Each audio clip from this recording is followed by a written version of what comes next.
여러분, 하나님의 간절한 마음이 있습니다. 전적으로 타락한 모든 사람이 구원을 받는 겁니다.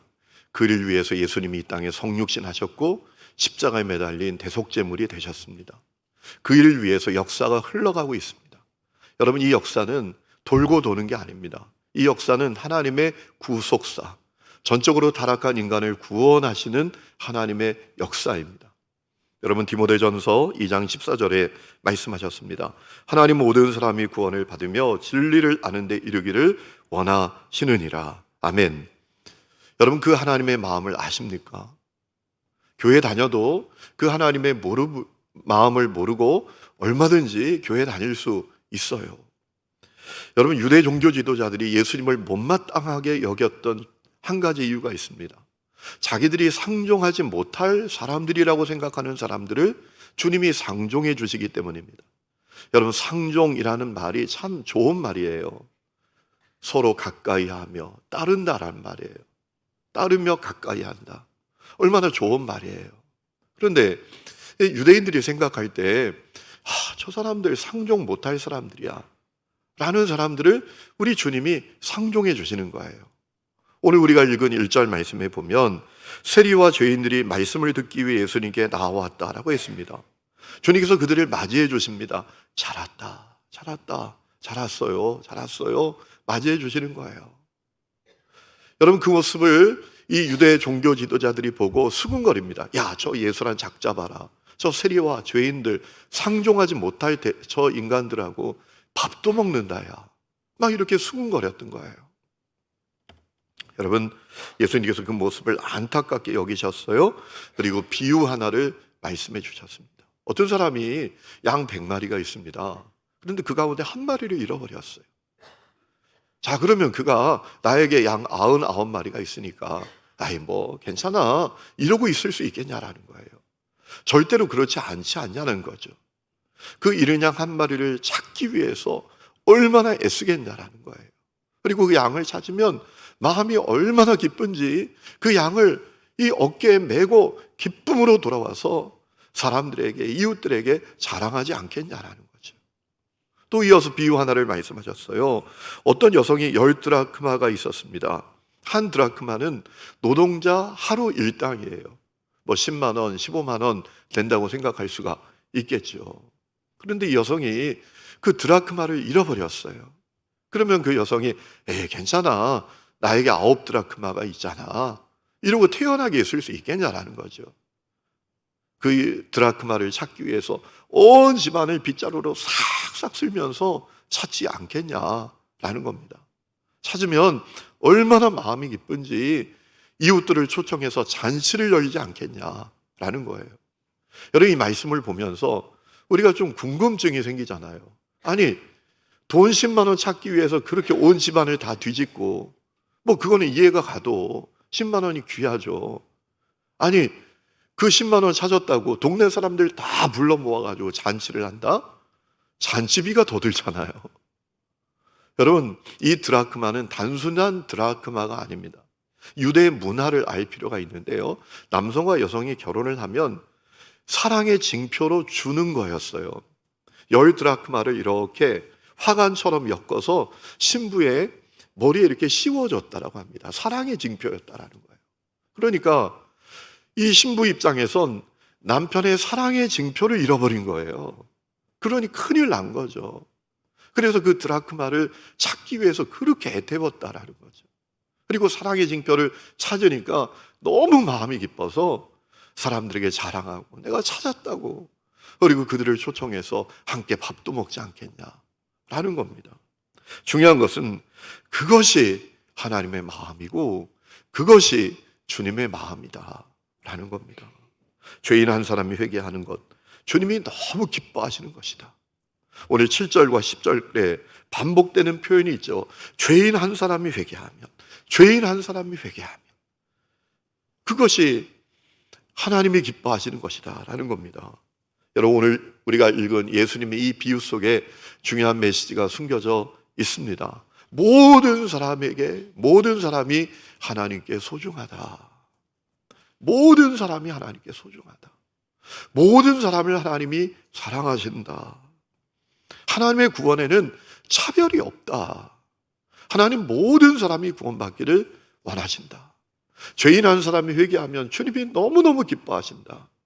그리고 가장 중요한 메시지가 있습니다. 그러므로 너희도 죄인 한 사람을 찾기 위해서 애를 써야 된다. 우리 주위에 이른 양 한 마리 같은 사람들, 이른 드라크마 같은 사람들 너무나 많으니 너희도 죄인 한 사람을 찾기에 힘써야 한다라는 겁니다. 이른 양 하나를 찾기 위해서 온 들판을 다 다니며 그 양을 찾는 사람처럼, 이른 드라크마 하나를 찾기 위해서 온 집안을 샅샅이 찾으면서 수고하는 사람처럼 우리가 그렇게 수고해야 된다, 애써야 된다, 대가를 치러야 된다라는 겁니다. 여러분, 우리 예수님께서 우리를 구원하기 위해서 얼마나 놀라운 대가를 치르셨습니까? 이 십자가에 매달려 피 흘려 죽는 대가를 치르셨잖아요. 요한복음 10장 11절 보면 예수님 말씀하셨습니다. 나는 선한 목자라. 선한 목자는 양을 위하여 목숨을 버린다. 우리 예수님께서 나 구원하기 위해서, 나 같은 죄인 구원하기 위해서 당신의 목숨을 내어주시는 대가를 치르셨지 않습니까? 우리가 주님처럼 대가를 치러야 된다는 겁니다. 성도 여러분, 오늘 여러분에게 그 모습이 있으십니까?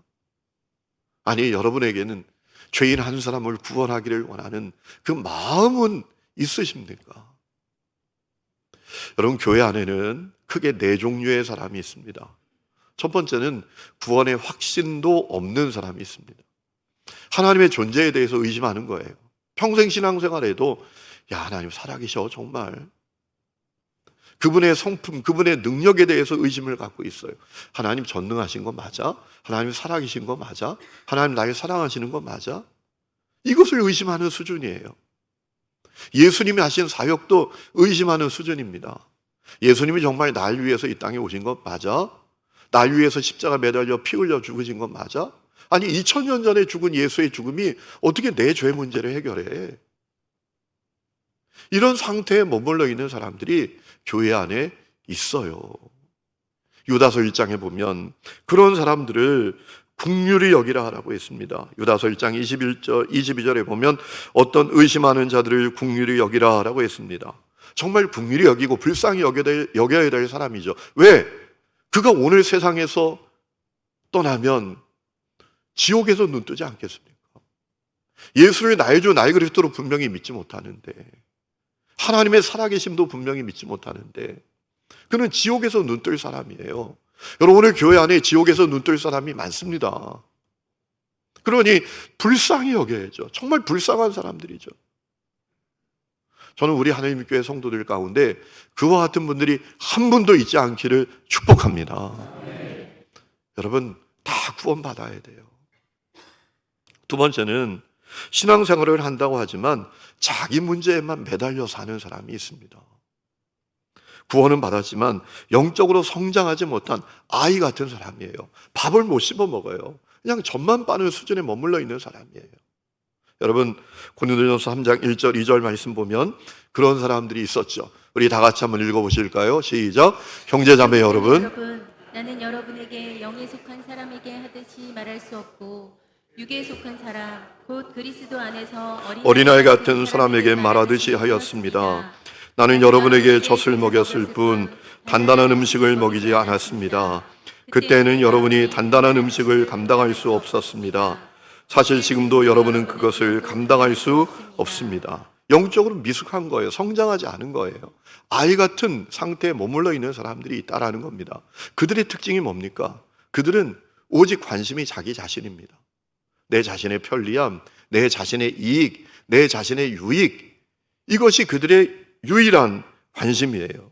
교회 다니면서도 그들의 관심은 내가 이 주님의 교회를 위해서 뭘 할까에 대한 관심이 별로 없어요. 이 교회가 날 위해서 뭘 해주는 거야? 여기에 관심이 있어요. 오직 나의 유익밖에 관심이 없어요. 여러분, 코로나 끝난 다음에 교회마다 주일 점심 식사하는 게 문제인가 봐요. 저는 참 감사한 게 우리 여성교회원들이 참 탁월한 총여성교 회장의 리더십 아래 얼마나 잘 섬기는지 몰라요. 막 경쟁적으로 메뉴를 개발하고, 나는 지난주에 먹었던 거 뭐죠? 지지난주에 먹었던? 그건 지난주에 먹었고요. 묵밥은 지난주에 먹었고, 묵밥도 지난주에 교회에서 처음 먹어본 것 같아요. 여러분 감동받으셨죠? 저는 2그릇 먹었어요. 얼마나 시원하고 맛있는지. 그 전주에 마제덮밥? 야, 그런 메뉴를 어디서 먹어봐요, 우리가. 우리는 너무너무 잘 섬기잖아요. 저는 너무너무 감사해요. 얼마 전에 어느 목사님을 만났더니 큰일이래요. 자기 교회 성도들이, 여성들이 주일날 이 식사를 섬기지 않으려고 한대요. 근데 문제가 있답니다. 아니, 그분들이 육아하죠, 가사일하죠, 요즘은 또 다 직장까지 다니죠, 며느리 역할, 시어머니 역할 해야죠. 얼마나 힘드냐는 거예요. 그러니 교회 와서 그 바쁜 시간 쪽에서 식사 준비하고 섬겨주시면 너무너무 감사하잖아요. 그런데 밥 투정하는 사람들이 있대요. 밥그릇 갖다 놓으면서 아유, 밥이 맛이 없다고. 어떤 분은 귀 속에다 대고 맛없어, 맛없어 이러고 가가지고 여성교회원들이 겁을 먹어가지고 여성교회 식당 봉사를 안 하려고 한다는. 여러분, 교회 다녀도 자기의 유익밖에 모르는 사람들이 있어요. 그 목사님이 그랬대요. 강단에서 너무 화가 나가지고 자기 입맛에 먹는 거 먹고 싶으면, 맛있는 거 먹고 싶으면 가서 사 먹으라. 자기 유익밖에 모르는 거예요. 여러분, 그런 사람들이 교회 안에 있죠. 3번째는 다른 사람을 섬기는 사람이 있어요. 다른 사람에게 먼저 인사하고, 먼저 섬겨주고, 다른 사람을 필요를 살피고 도와주고, 그런 분들이 있잖아요. 여러분, 에베소 6장 6절 7절에 보면 우리 다 같이 한번 읽어보실까요? 시작. 눈가림만 하여 사람을 기쁘게 하는 자처럼 하지 말고 그리스도의 종들처럼 마음으로 사람들에게 하듯 하지 말라. 아멘.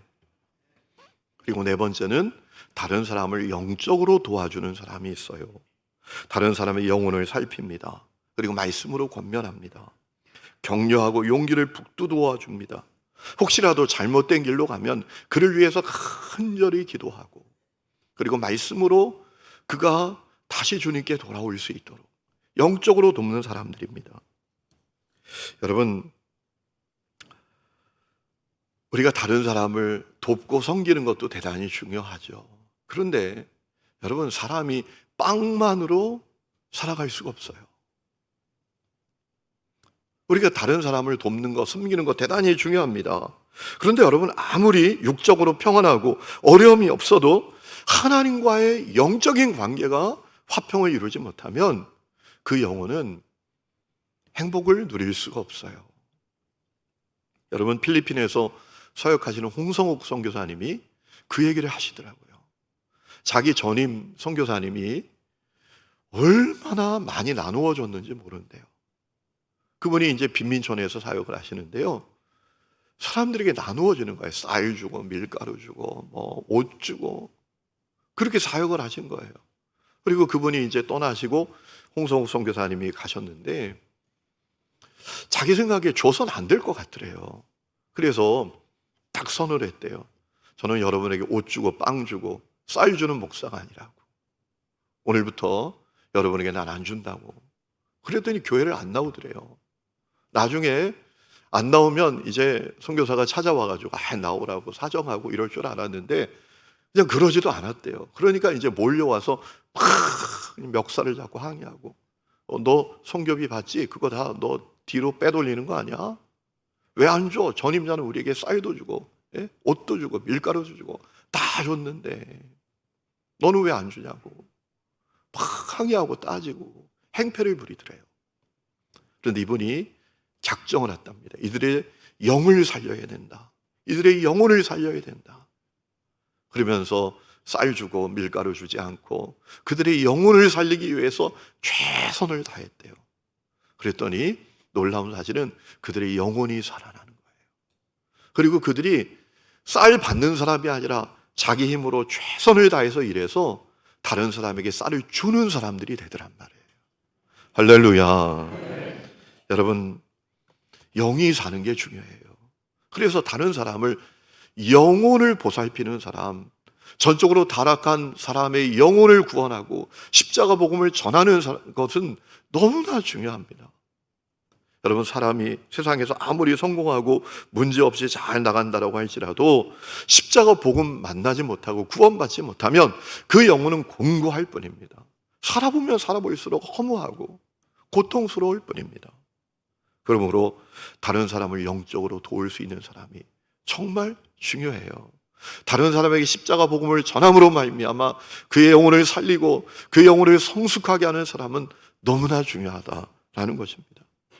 교회 안에도 이런 사람들이 필요해요. 그들을 통해서 교회가 세워지게 됩니다. 사람들의 영혼이 살아나게 됩니다. 여러분, 바울은 그 사실을 너무나 잘 알았어요. 그래서 고린도전서 9장에 보면 그는 이렇게 고백합니다. 우리 다 같이 한번 고백하십시다. 시작. 내가 복음을 전할지라도 자랑할 것이 없음은 내가 부득불할 일임이라. 만일 복음을 전하지 아니하면 내게 화가 있을 것임이라. 아멘.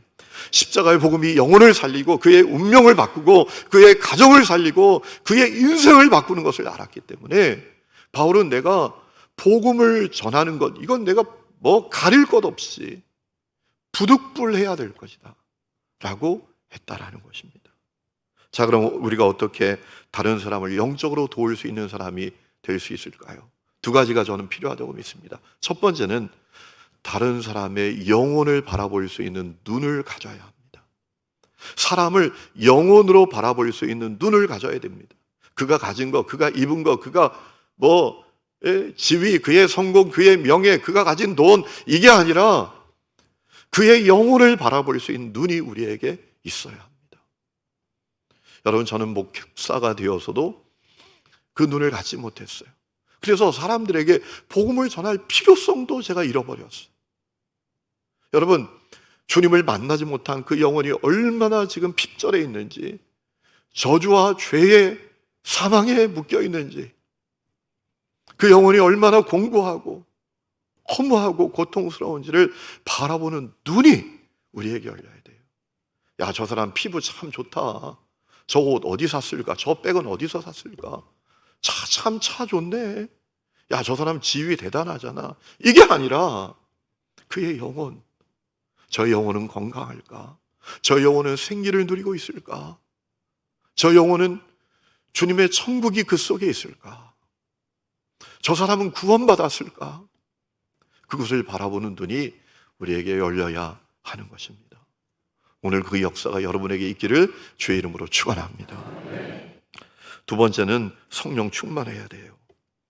여러분, 성령은 어떤 기운이나 영에 불과한 존재가 아니라 우리와 함께 하시는 삼위일체 하나님이십니다. 여러분, 우리가 성령 충만하면 우리의 영이 살아납니다. 생기가 들어갑니다. 우리가 일어나게 됩니다. 에스겔이 그 골짜기에서 보았던 마른 뼈가 주님의 생기가 들어가니까 일어나 하나님의 군대가 되지 않습니까? 성령 충만은 그러한 역사라는 말이에요. 우리가 살리고 우리에게 힘을 주고 우리를 세우는 역사가 성령 충만의 역사예요. 그래서 성경은 우리에게 성령 충만함을 받으라라고 했습니다.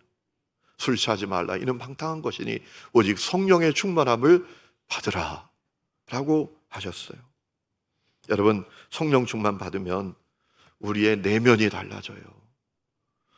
우리가 기쁨을 갖기 시작합니다. 그리고 우리의 외면도 달라져요. 여러분, 마음이 달라지면 우리의 외면도 달라지나요?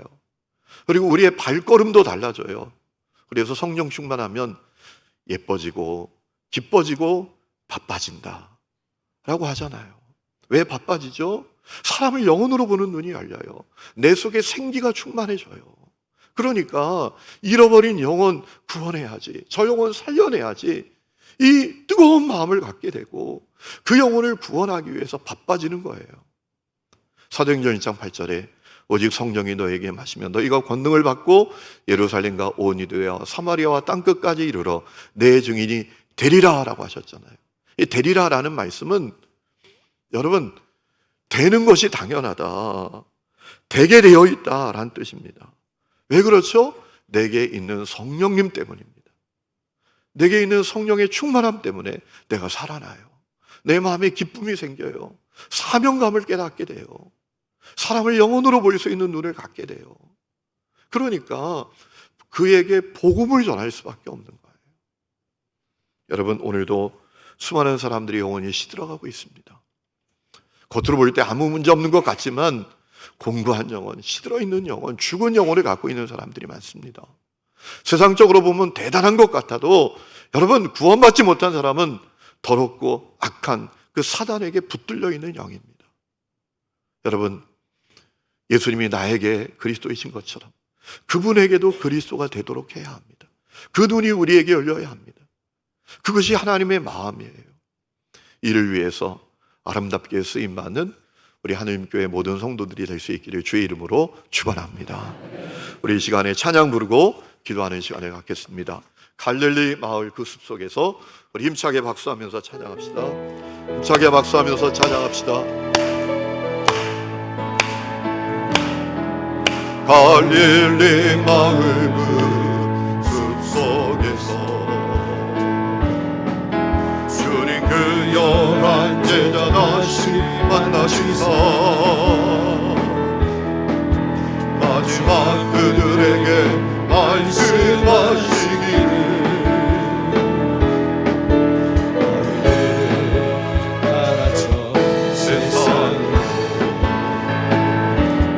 가서 제자 삼으라 세상 많은 사람들 세상 모든 영혼들에게 달려가리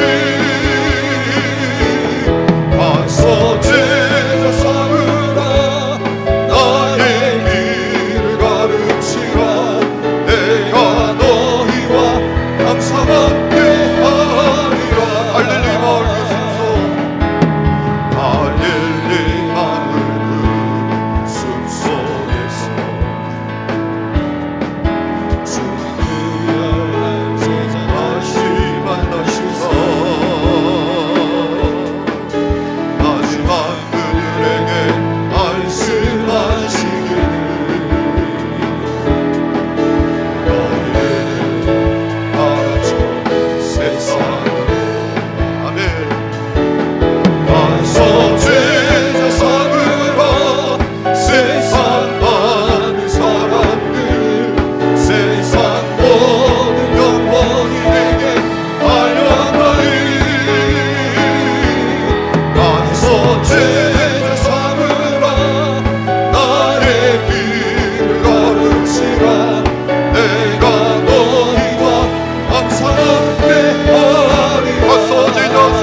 기도하기를 원합니다. 사랑하는 성도 여러분, 오늘 여러분 교회 안에 어떤 사람으로 머물러 있으십니까? 구원의 확신이 없는 사람 아니십니까? 그저 나의 유익이 유일한 관심인 자기 문제에만 머물러 있는 사람이 아니십니까? 다른 사람을 육적으로 돕고 섬기는 수준에 있는 분들이 아니십니까? 주님의 마음은 무엇입니까? 우리가 다른 사람을 영적으로 도울 수 있는 사람이 되기를 원하고 계십니다. 지금도 시든 영혼을 살려내고 죽은 영혼을 일으켜내고 십자가 복음을 만나지 못한 사람에게 복음을 전하고 그를 구원하는 그런 놀라운 사람이 되기를 주님 원하고 계십니다. 그것이 주님의 마음이에요. 주님, 나를 그렇게 사용하여 주시옵소서. 두 손 높이 들고 우리가 그 기도 제목과 오늘 또 기르기스탄으로 떠나는 우리 선교팀원들 한 사람 한 사람 보호해 주시고 승리하게 해 주시고, 그들을 통해서 그 땅을 사로잡고 있는 더럽각한 영들이 예수 이름으로 결박되고 주님의 나라가 그 땅에 임할 수 있도록 주님 보호해 주시고 사용해 달라고 우리 주여 세 번 힘차게 부르고 간절히 믿음으로 기도합니다. 주여, 주여, 주여.